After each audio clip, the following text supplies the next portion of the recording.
Hi everyone, my name is Mark Kilblock. I'd like to welcome you to the launch of a brand new YouTube channel called Moody Miles, Trikes and Bikes.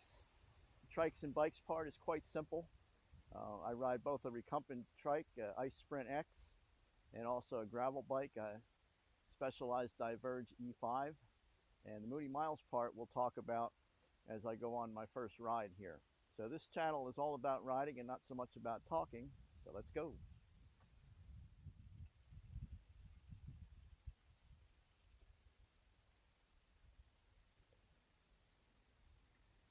And again, welcome to the launch of this channel, Moody Miles, Trikes and Bikes. Today we're on the Trike.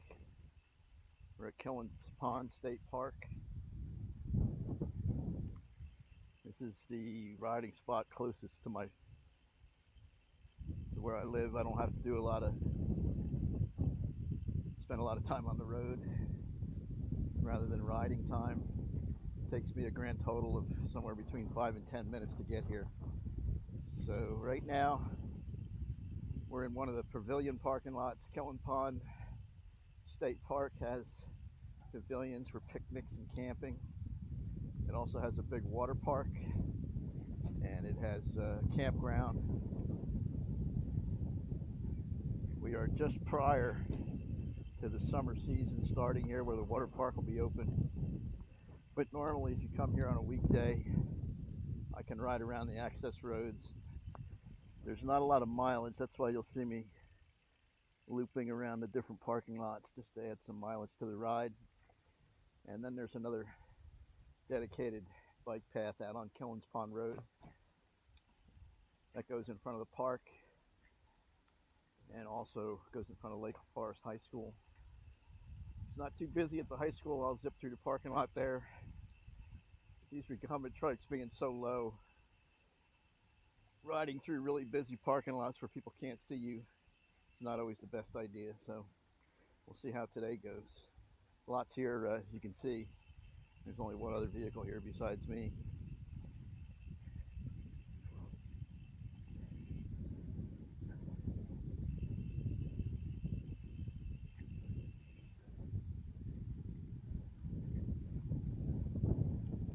All right, on our way out to the park.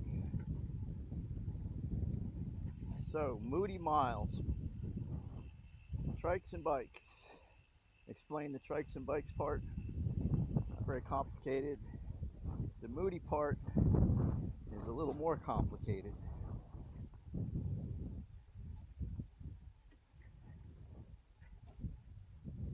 And it has to do with mental state of mind and what cycling has always done for me. It's always been a stress reliever. And I deal with a certain amount of depression. I haven't been diagnosed with anything like that. It's just a kind of a melancholy state of mind. And I am pretty sensitive to circumstances. I'm retired now, so the stressors in my life have gone way down. I do thank God for that. So the kind of mental struggles that work would bring on, stress, anxiety, frustrations, all those things, I kind of been to the finish line on that. But I did spend 20 years in the Air National Guard, and then I transitioned into the Department of Defense as a civilian federal employee. Trust me, it was a good job, good profession, both of them. I was able to provide for my family, and I'm enjoying some of the benefits in retirement. So, but it was tough. It was tough mentally, and a good bike ride would always flush a lot of mental toxins out of my system. So that's the Moody part. The Moody Miles. Obviously, we do miles on our bikes and trikes. But on the other part of my YouTube channel, I'm a big dirt track racing fan, stock cars and sprint cars and all that. You'll see videos from Syracuse modified races from Super Dirt Week, which was that form of racing that's was their biggest event every year, still is. But unfortunately the Moody Mile at Syracuse no longer exists. And I guess I just made the connection there. That was the nickname of the racetrack, the Moody Mile. So, talking about mental health, the different moods we go through, the Moody Miles thing just kind of connected with me. So that's the name of the channel. That's how it came to be. And talked to my wife this morning about this intro episode. There's so much to talk about. There's just no way I'm going to fit it in however long this video turns out to be. So I got to remind myself not to try to tackle everything. But right now, this perfectly sums up my cycling, because I'm riding around, I'm pedaling, I'm already starting to feel the good mental effects, and the thoughts just flow. So wherever it goes is where it goes. You might see on my channel, there's a bunch of videos. I made one here. It was the very first time I ever rode with a camera. And so I'm brand new at this vlogging thing, learning the camera work and the different ways you can construct a video. Is it going to be talking? Is it going to be music? Or is it going to be a theme? Or are you going to tell a story? All those types of things. And I think when it comes down to it, you got to just let it flow. I can promise you that not every video will be this much talking. Just enjoy the scenery, and I'll put some music to it. But I think one of the positive things about YouTube and other social media is that people get a chance to connect whatever they're interested in. And there's a lot of commonality in cycling. You might have religious differences, political differences, all those types of things.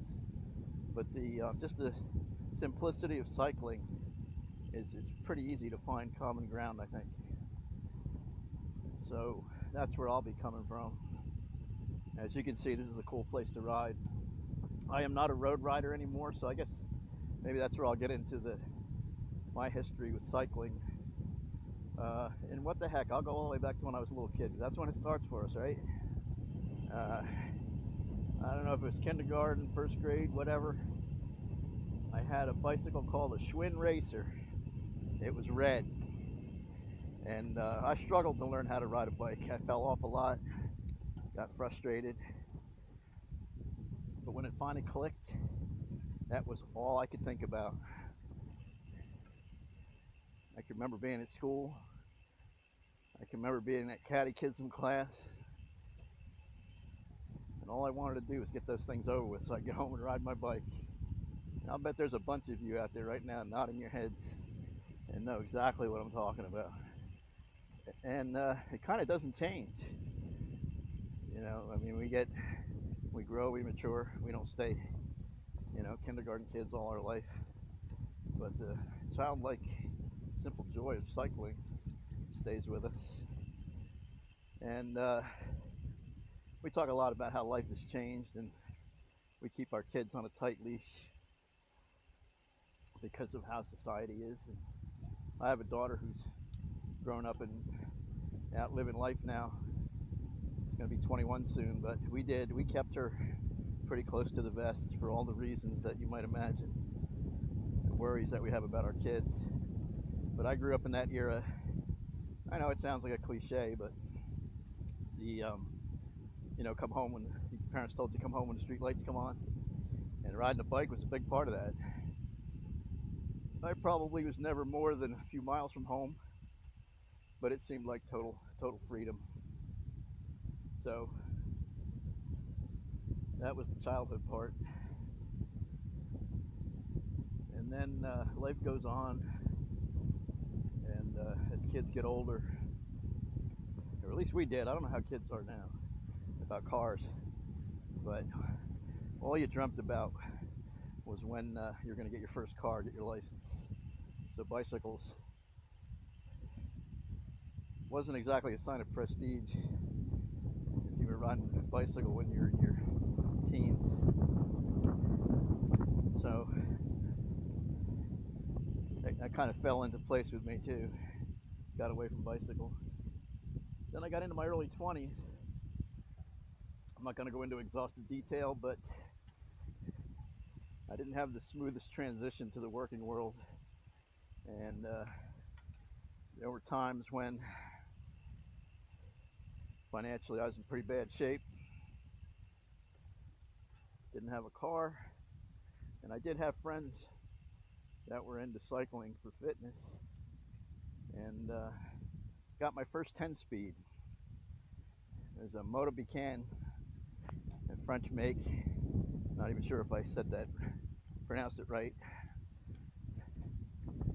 But man, I mean, it was nothing compared to the high-end road bikes of today. But compared to anything I'd ever ridden up to that point, man, I loved it. I loved the speed. I loved being able to get down on the drops. It had the antiquated stuff you might think of on a late 70s road bike. Friction shifters on the down tubes. Center pole brakes.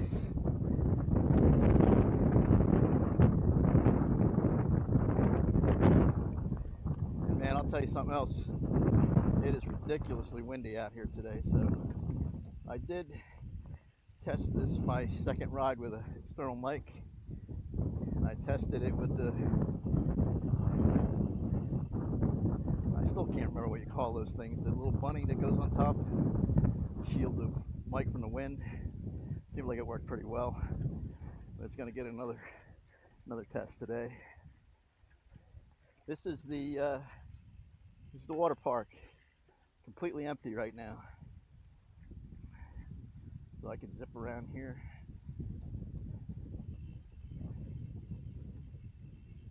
Go right past the ticket booths, no problem.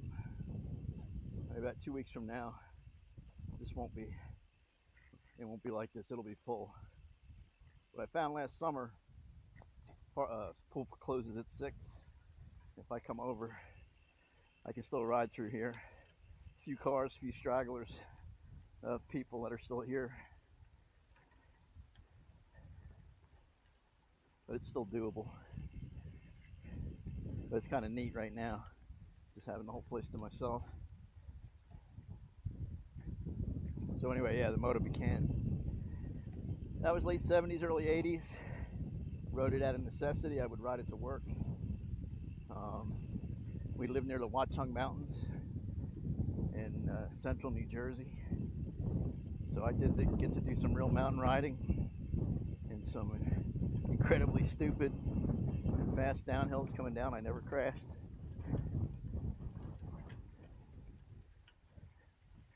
But I bring that up because I live in Delaware now, and it was just completely flat around here.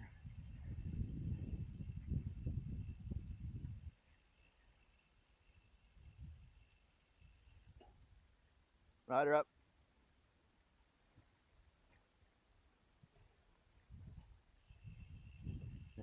Or if they figured out the pool is closed. Anyway,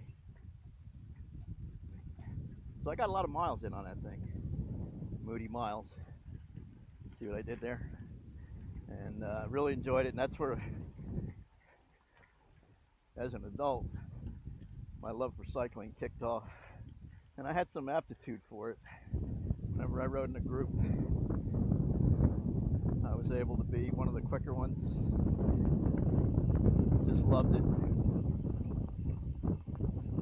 And went into the military in 1985. So once again, the bicycle went to the wayside. Nice gust of wind there. Now we're on a sort of a combo. I think this is part of the bike trail. There's also the service road for Killen's Pond equipment. I like to go whipping around this corner, but you got to be ready to meet vehicles coming the other way.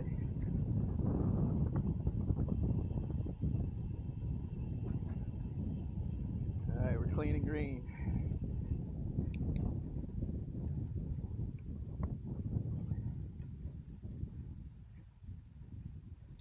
So I was in the Air National Guard, and I worked at McGuire Air Force Base in New Jersey, which borders a town called New Egypt, which it's gotten a little built up now, but it was really out in the country back then. So when I got my own place to live, we got a lawnmower here, and we're going to turn around. So I will continue in a second.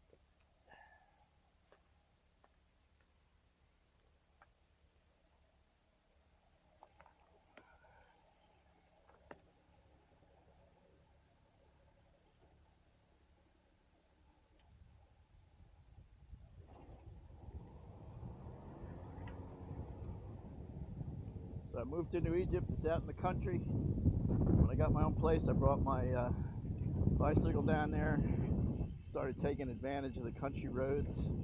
Man, what a fun time of life that was. It was, I grew up in Piscataway, New Jersey, very densely populated and lots of traffic. I rode my bike there. You're younger, you're like, feel invincible. I never worried about it. But when I got down to New Egypt, I had a lot of country roads to ride on. That love for cycling just increased. And it got to the point where I started doing century rides. Did my first century in 1989.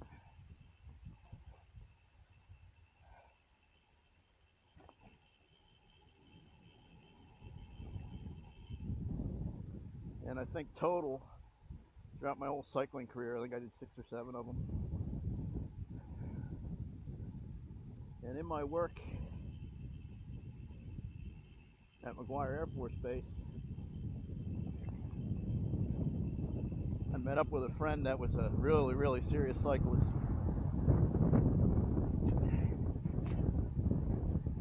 He did racing. When he was stationed in Europe, he did road racing. So he was a strong rider. And he advised me, you know, first thing he noticed was how big that Moto Ken was. Too big for me, it didn't fit me right. And got me pointed towards a more updated road bike, a giant Allegra. And you got the proper size frame. Got into clipless pedals. And again, cycling went to another level. I started racing. Trust me, guys, my racing career was very short-lived. I did Cat 5, which is the entry level. I don't know if it's still that way today or not.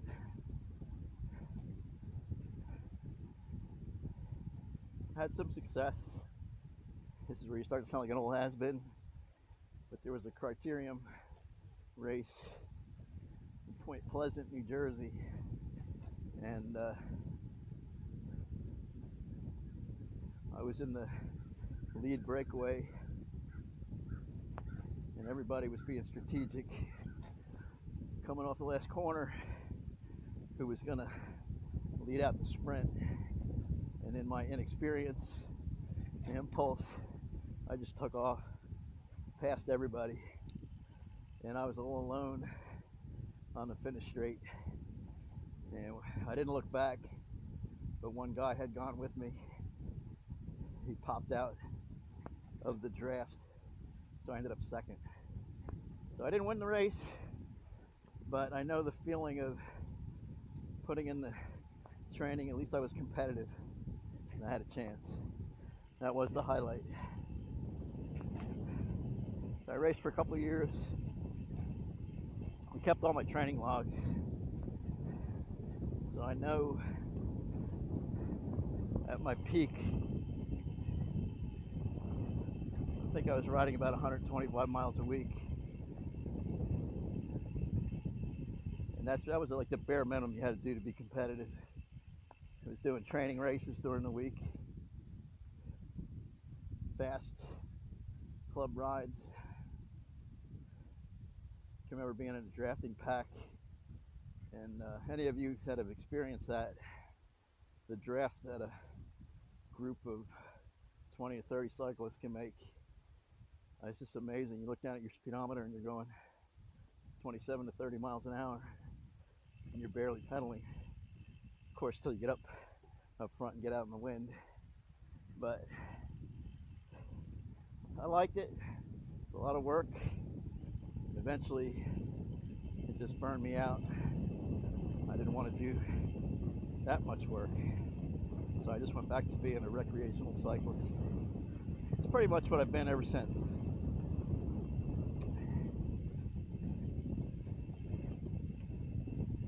I think in those days, I would, even just doing recreational riding, I'd probably get over 1,000 miles a year, 1,500, probably 2,000. I'd have to go back and look, but I did a fair amount of riding, is what I'm trying to say. And then I did a century every year for 6 or 7 years, and I learned that you got to train for those things. There's no reason in the world, if you're not trained, to try to go tough it out, because it will just be a miserable experience. When I was at the peak of racing, I did a century in less than 6 hours, 5 hours and 53 minutes.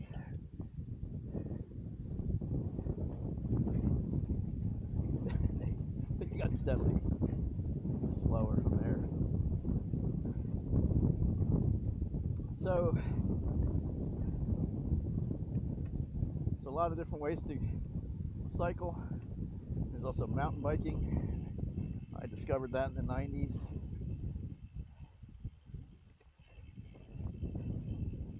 Did a couple of races more just for fun, poker runs and things like that. But mostly that was just for fun. We're at Lake Forest High School now.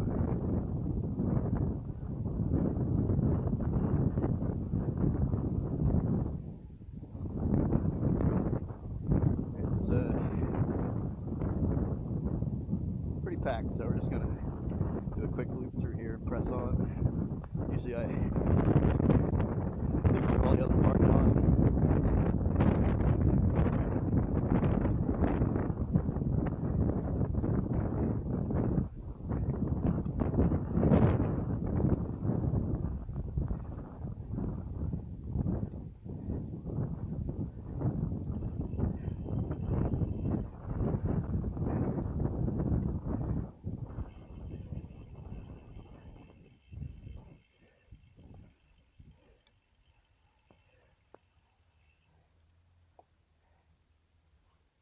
It's a little disappointing because when it's empty here, you can really fly.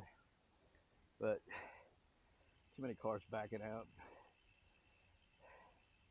You can see a little bit of a mess. Comes another one about to back out into this guy.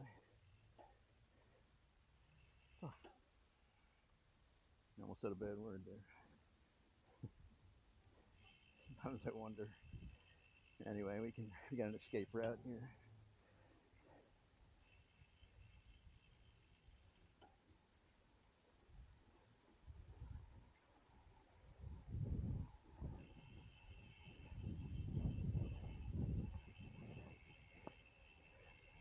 Do another little loop here and get out of Dodge.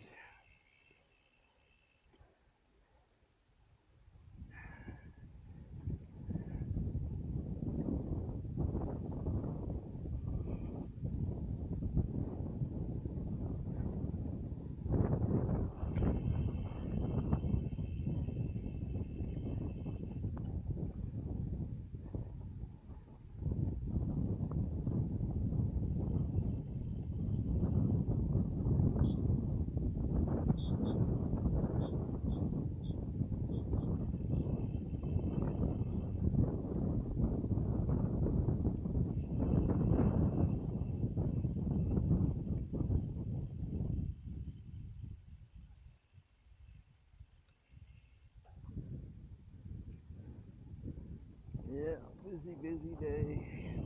This guy in his black car, I don't know what the heck he's doing. He's going against the flow.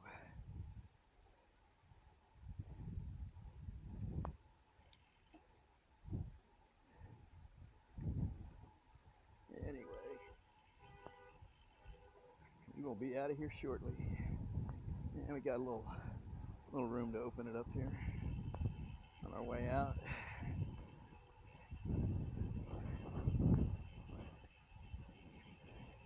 Get back out on the bike trail.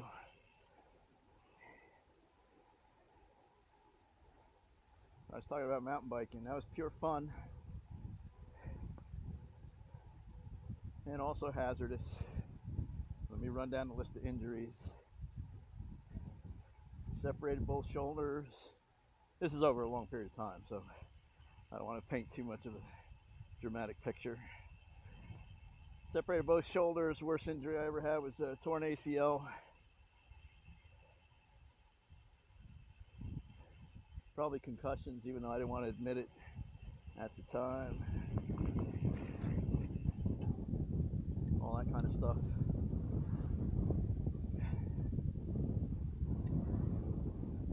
Navigate this crosswalk, get on to the next chapter.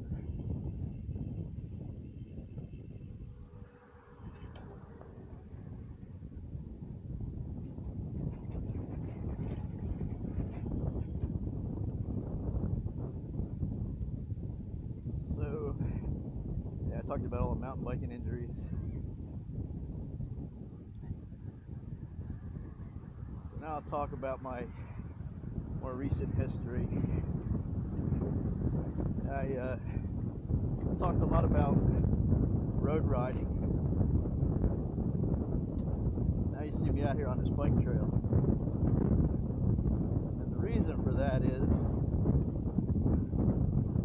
I became increasingly more nervous. And I think this has to do with aging. You know, I said when you're younger, you think you're immortal. But also more aware of my mortality, that I was not invincible. The road that you're looking at right there, I used to ride on there all the time. Wouldn't even think about going on a bike path because I was a road rider. Some of it was social media. It's on a lot of road bike Facebook pages. Hear about people would post their accidents, getting knocked off by cars, people getting killed, and you would hear about it locally around here.